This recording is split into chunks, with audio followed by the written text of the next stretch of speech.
CDS kutusaako programu ekiri ewala omuli amawulire agabuusibwa amaaso ageewuunyisa ganyuma ate nga gayigiriza. Ekizungirizi nno kyatututte yogayoga mu nsi eya United States of America ng'eno nno amawulire ge twasanzeeyo ga mupaatiri mu Ekereziya Katolika nti akizudde awatali kubuusabuusa kwonna nti Omukama Katonda atuula mu ggulu mukazi. Pulogulaamu eno ekiri ewala ku 88:8 yalaba omwoyo gwe nga gubuuka mu mubiri gwe. Olwo nno malayika ne ziguddukira ne zitandika ku lugendo olwamutuusa mu ggulu ewa Mukama Katonda. Toswa musajja wa Kabaka wamala balunabba ng'akutuusaako ebinyuma omuli ebya bulijjo n'ebitali bya bulijjo eby'ensonga by'obadde obuusa amaaso n'ebyo by'obadde tomanyi. Tubalamusizza bannaffe mwenna abatuwuliriza wano ku laadiyo Kyabasa Famma, laadiyo Buganda, laadiyo ya Ssaabasajja Kabaka empologoma ya Buganda, omukutu guno ogwa 88/8 laadiyo ey'obujjajja. Olwaleero olunaku lwa 6 ng'ennaku z'omwezi ziri 10 omwezi ogw'omwenda omuganda aguyita Mutunda omwaka gwa Mukama waffe 2022. Kano nno ke kadde aka pulogulaamu yaffe ekiri ewala, era nga bulijjo okuteekateeka n'okukwanjulira pulogulaamu eno ekiri ewala, nze musajja wa Kabaka munnasinga ow'ensonga Wamala Balunabba. Abafunye ebirungi nga bulijjo tubeebalizaako Katonda abatuusizza ku birungi ebyo. Ate nammwe be bitatambulidde bulungi tubasaasira, ate ne tubakwasa Mukama Katonda yaba abanyiga ebiwundu n'okubayisa mu kusoomoozebwa kwonna kwe muyitamu. Olwaleero mu pulogulaamu eno ekiri ewala, omukazi Wuuno azadde abalongo ab'ekyewuunyo, buli omu ku balongo bano alina taata owuwe. Emyaka giweza 25 nga Mobutu Sese Seko afudde, we yafugira yakyusa olunaku Zaire kwekuliza Ssekukkulu. Diri n'eddagala lyaffe erinnansi lye twejjanjabisanga endwadde nga tetunnaba kutinka ly'Abazungu. Olwaleero bwetyo bwe tugenda okutambula mu pulogulaamu yaffe eno ekiri ewala, nange musajja wa Kabaka munnasinga ow'ensonga Wamala Balunabba. Kanzije tutandikire ku mukazi azadde abalongo ab'ekyewuunyo nga buli omu ku balongo ababiri alina taata owuwe. Pulogulaamu ekiri ewala ne musajja wa Kabaka Wamala Balunabba. Omukazi azadde abalongo ab'ekyewuunyo buli omu alina taata owuwe. Mu sabbiiti eno mu pulogulaamu yaffe eno ekiri ewala wano ku laadiyo Kyabasa Mufeffetta Nsonga, omukutu guno ogwa 88/8 laadiyo ey'obujjajja, empentu zaffe yatusemberezza eby'ebbulaziiru. Ng'eno nno amawulire ge twakugiddeyo ga Nnaalongo aguddewo n'ekigwo bwakitegedde nti buli omu ku balongo ababiri b'alina alina taata owuwe, yadde nga ye Nnaalongo naye ate abaana bo tebazaalibwa Ssaalongo. Nnaalongo ono ow'emyaka 19 wa mu kitundu eky'e Minerias mu ssaza Goiás mu nsi eya Bulaziiru, era ng'amannya ge gasirikiddwa mu bugenderevu, naye ng'agamba nti Katonda yamuwa ezzadde eri abaana abalongo emyezi 8 egiyise, nga gye buvuddeko yasalawo okukebeza abalongo be bano atere akakase Ssaalongo w'omutuufu.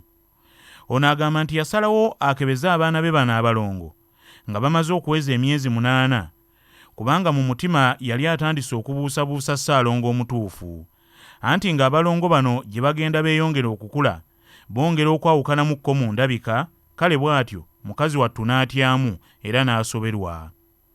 Nnaalongo ono bw'atyo mu ngeri ye yajja omusaayi ku gwe yali ateebereza okuba Ssaalongo omutuufu, taata w'abaana bano.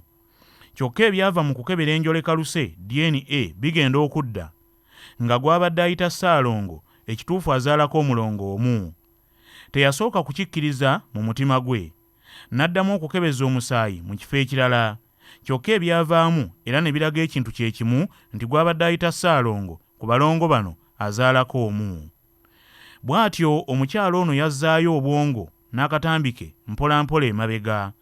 N'ajjukira nti ku lunaku lw'ateebereza nti lwe yafuna olubuto lw'abalongo bano, ekituufu yakozesa abasajja babiri ab'enjawulo.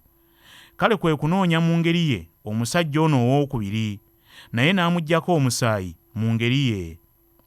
Kakati nno munnange ebyavudde mu kukebera enjolekaluse DNA nabyo byagenze okukomawo nga bikakasa awatali kubuusabuusa kwonna nti omusajja ono owookubiri ddala ye taata w'omulongo owookubiri, ng'ate si yazaala omulongo oli asooka.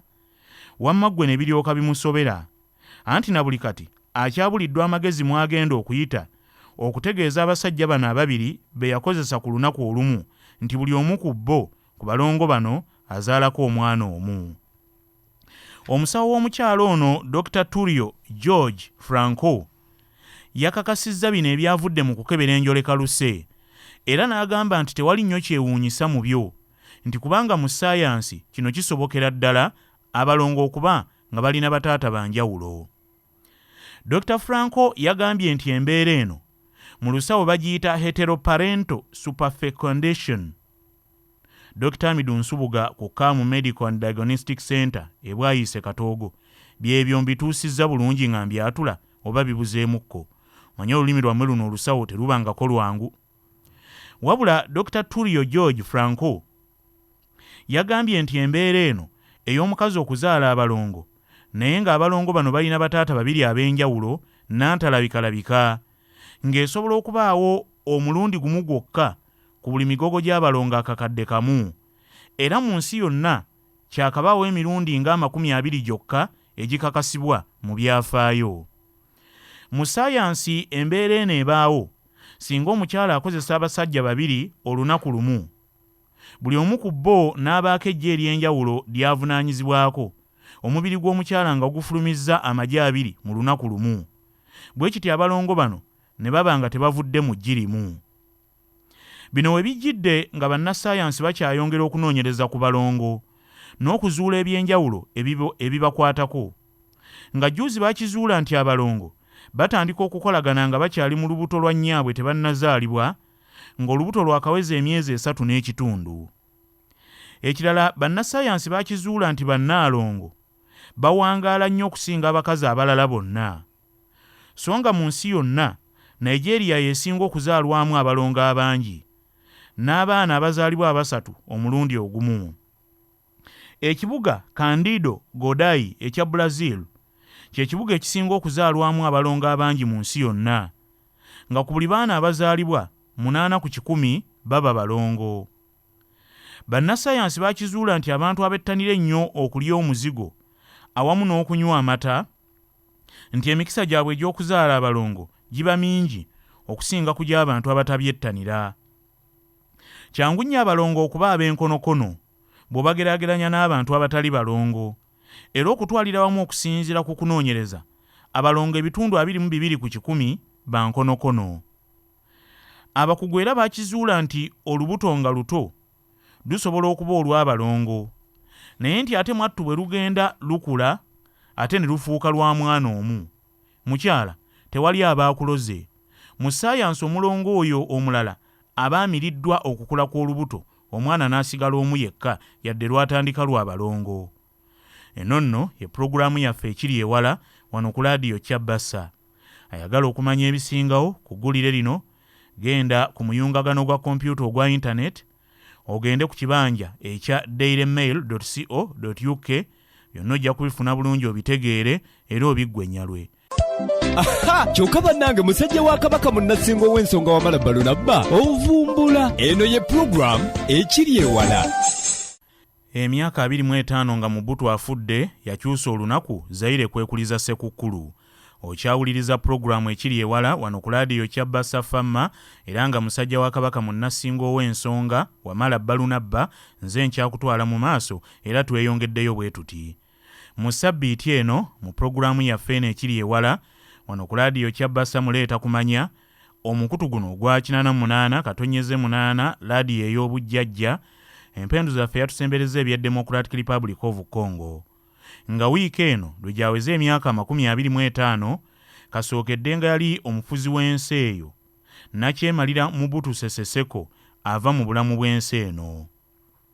Mukono gwa kyuma Mobutu Sese Seko yafiira ku myaka 66 egy'obukulu ng'ennaku z'omwezi 7 omwezi ogw'omwenda omwaka 1997, nga waliwo akayita emyezi 3 n'ekitundu ng'abayeekera abaaduumirwanga Laurent Desiderio Kabila abaawagirwa gavumenti ya Uganda ne Rwanda nga bamugye mu buyinza.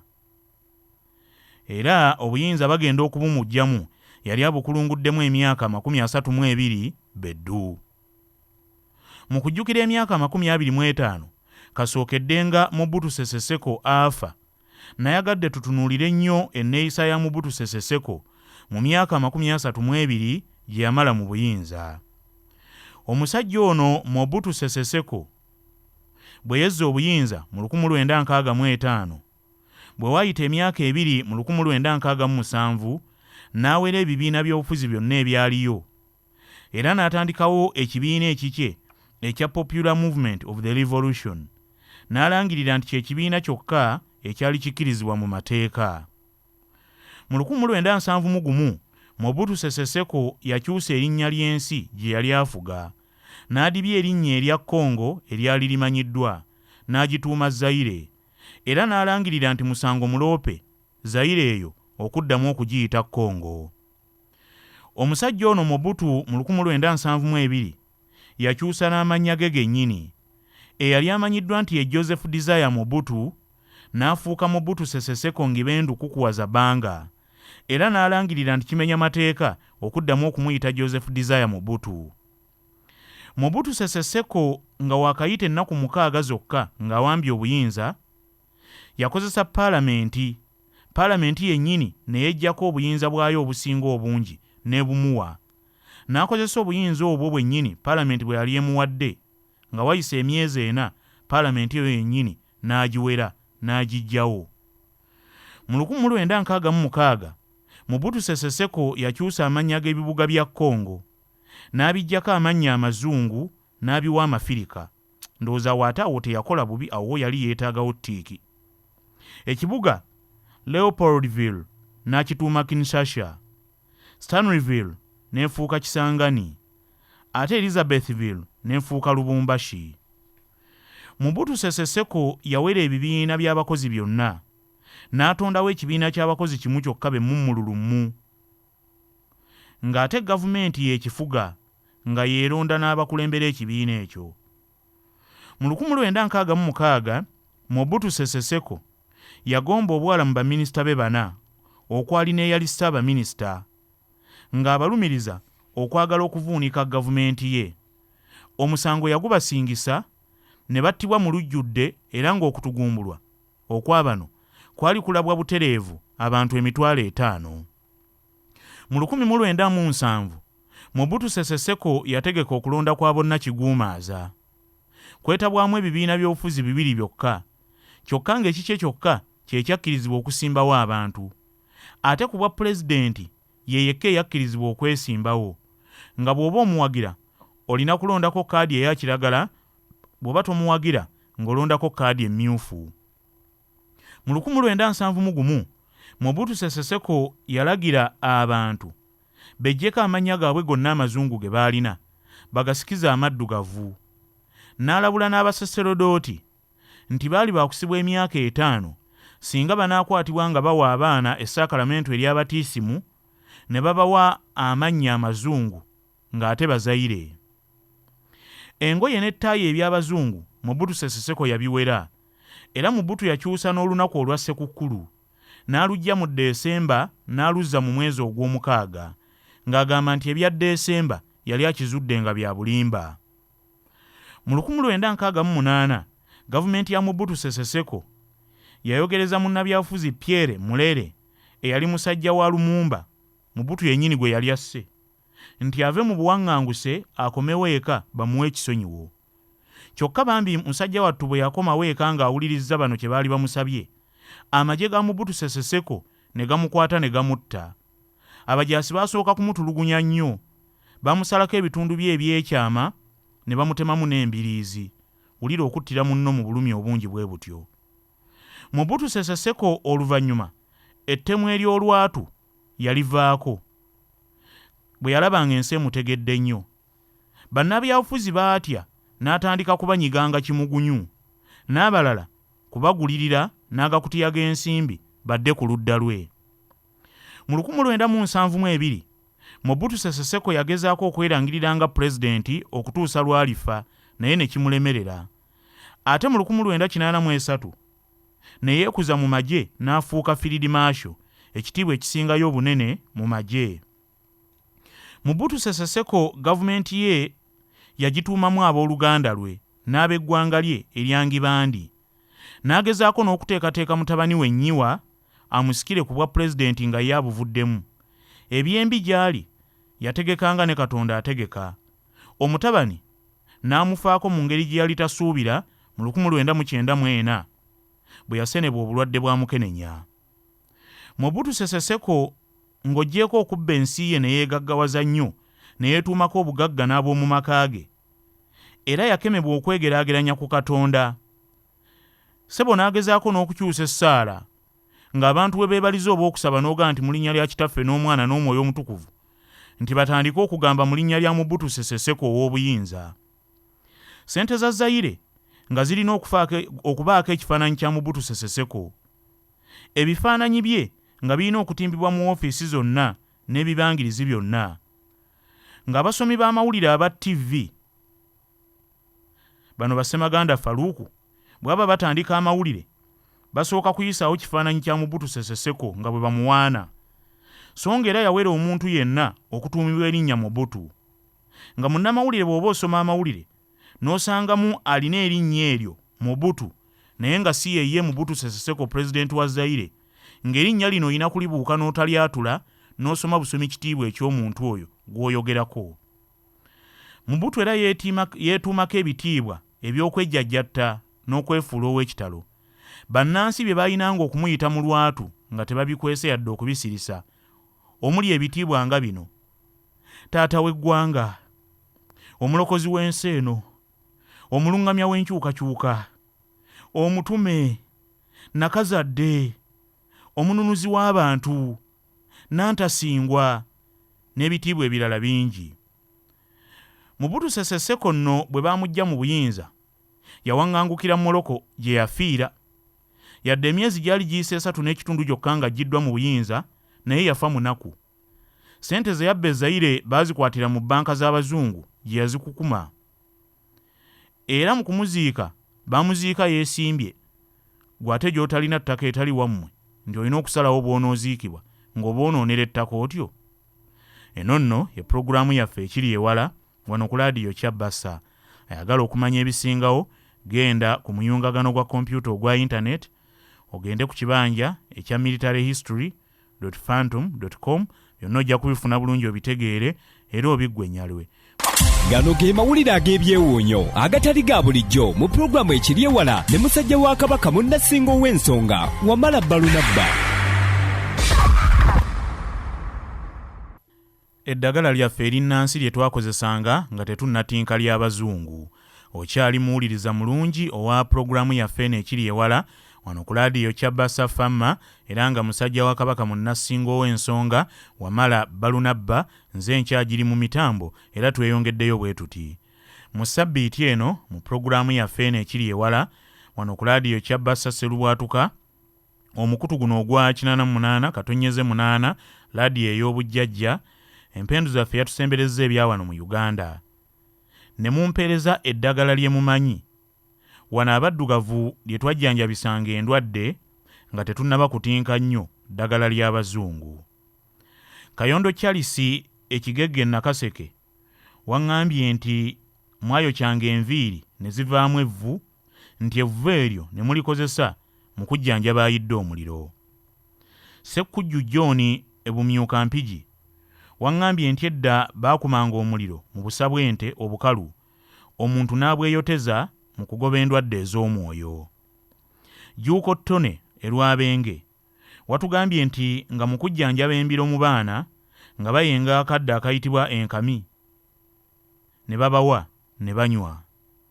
Katamba Benison Engogwe Kyaggwe waŋŋambye nti mwakozesanga mirandira gya mululuuza okujjanjaba amannyo, so ng'okujjanjaba omutwe nga munaabamu mazzi ag'ebikuta by'ensujju. Segawa Abani ekaleera eddwaniro Kkooki waŋŋambye nti edda bwe baabasalanga enviiri n'ejjirita ng'okubagema okubutuka nti nga bakumenyeramu akati mu mutwe. Alika Filemoni omusajja omuluulu watugambye nti omuntu ayidde omuliro gw'Alika Filemoni omusajja omuluulu nti mwamujjanjabisanga byoya bya kamyu. Namuguzi Ntale Rude watugambye nti ebikajjo byakozesebwanga mu kujjanjaba embiro wamu n'obwoka mu baana abawere. Munnasingo wa Bobby Erungujja watugambye nti ebikoola by'emiyembe byakozesebwanga mu kujjanjaba ekifuba. Lubuuka Goloba Ali watugambye nti n'ebikoola by'amapeera nga bissiddwamu lujjula n'evvu byakozesebwanga mu kulwanyisa ekifuba ekikololwa, so nga taaba yakozesebwanga mu kuvumula abo ababojjeddwa emisota. Mutagubya Alani Omusese watugambye nti kamunye, ekibwankulaata, sere ne kafumita bagenda nti byakozesebwanga mu kujjanjaba amabwa g'omu lubuto n'ebiwundu eby'oku mubiri. Namatovu Zaituni birungi ebunyenye Butambala watugambye nti akasamba ndege nti kakozesebwanga ku bakyala ab'embuto okulaba ng'omwana atannazaalibwa azannya bulungi n'okwekyusa mu lubuto. Semwogerere Jeremaya watugambye nti ebikoola by'entuntunu nti byakozesebwanga mu kujjanjaba ekifuba. Hamu Kitonsa watugambye nti olumbugu lwakozesebwanga okuwonya abaana okukojoba ku buliri, naye tewatubuulidde baalukozesanga batya. Hafusi Wakakonge Mugerwa watugambye nti ekigagi na buli kati kikyakozesebwa mu kujjanjaba omusujja. Ssaalongo Suuna David wakkaatiriza ekibwankulaata okukozesebwa mu kujjanjaba amagwa g'omu mubiri, ag'oku mubiri n'ag'omu lubuto. Beekalaze Cedric Ekyazanga watugambye nti Kaamulali yawonyanga envunza. Baamukolanga batya okuwonya envunza? Naye era ssebo Kaamulali olaba abalagala muntu ate bw'omuteeka mu nvunza yo yeerama.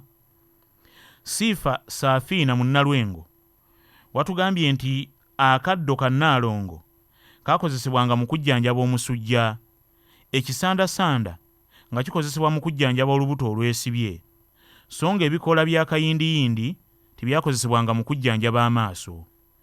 Naye Makaweesi watugambye nti akava amagombe oba akava amagombe kakozesebwanga mu kujjanjaba omutwe, enkikimbo nti nga zikozesebwa mu kuwonya ekiziiro, so nga ebikoola by'ombya byakozesebwanga mu kuwonya amatu agalwadde munda ne gafuna amabwa. Taddewo Kakungulu watugambye nti akeeyooyo akakumirizi kakozesebwanga mu kuvumula omutwe oguluma, so nga mwambala butonnya yakozesebwanga mu kujjanjaba ekifuba. Kayondo Hasani Ebulenga watugambye nti entengotengo zaakozesebwanga mu kuvumula ensenke.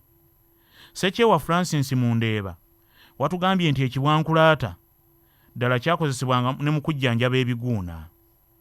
Sebayiga John Bosque Mateete Mawogola watugambye nti mubiru n'akatuntunu akatono byakozesebwanga mu kujjanjaba omusujja. Kasendwa Gonzaga Emmengo Kampala wanoganyizza nti sere yakozesebwanga mu kujjanjaba ebiwundu n'endwadde ez'omu lubuto. Kibirige Hamidu watugambye nti Namirembe yakozesebwanga mu kujjanjaba olubuto oluluma. Naye owange amannya mu Luganda ssebo ag'emiddo gawera. Amannya g'emiddo mu Luganda galinga g'abantu. Mubiru, Namirembe, waliwo ne gwe bayita Kayongo nga kkojjange. Lwekyo Naamala watugambye nti ettwatwa lyakozesebwanga mu kuyamba ekiwanga okuttowolokoka. John Lukooya watugambye nti ekikutiya mwakyokyanga ne kikola evvu ne balyoka bassa ku mabwa ne gawona.